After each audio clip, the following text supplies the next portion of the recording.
Jika semua bersatu, siapa yang akan menyuarakan rakyat? Pertemuan Megawati Soekarnoputri dan Presiden Prabowo Subianto menjadi momen politik yang hangat sekaligus penuh tanda tanya. Ini merupakan pertemuan pertama mereka pasca Pilpres 2024, setelah sebelumnya beberapa kali direncanakan oleh kedua belah pihak. Apresiasi datang dari berbagai kalangan termasuk partai-partai politik dan relawan pendukung, dengan harapan bahwa pertemuan ini mampu menjaga stabilitas politik dan mempererat kerukunan nasional. Namun, pertemuan ini tampaknya bukan sekedar silaturahmi Idul Fitri ataupun basa-basi politik.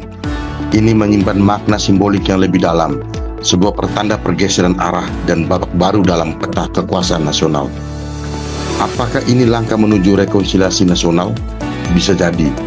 Tapi yang lebih tampak, lebih jelas adalah pergeseran halus namun tegas. Hari ini, hampir seluruh gerbong politik utama tengah melaju ke arah yang sama. PDI Perjuangan, oposisi atau reposisi. Hingga kini, belum ada pernyataan resmi dari PDI Perjuangan terkait sikap politik mereka. Apakah akan mengambil posisi sebagai oposisi atau gabung dalam pemerintahan Prabowo Gibran? Baik pernyataan sebelumnya melalui Sekjen PDIP, Hasto Kristianto, maupun Ketua Umum Megawati sendiri belum menunjukkan arah yang jelas.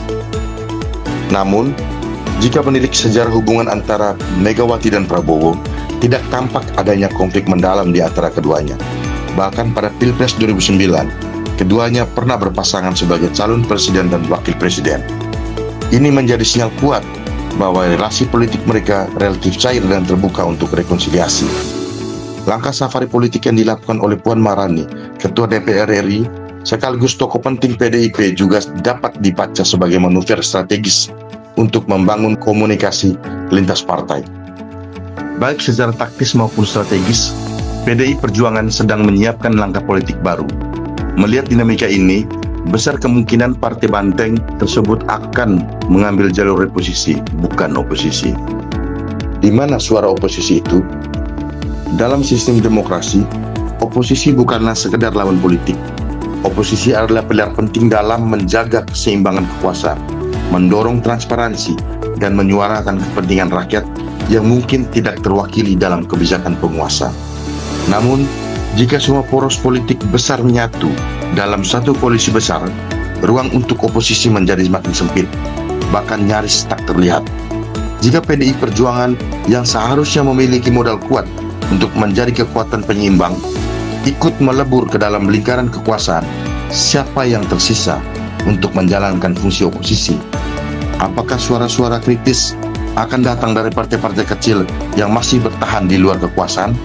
Atau akan muncul dari kelompok masyarakat sipil, mahasiswa, dan media independen?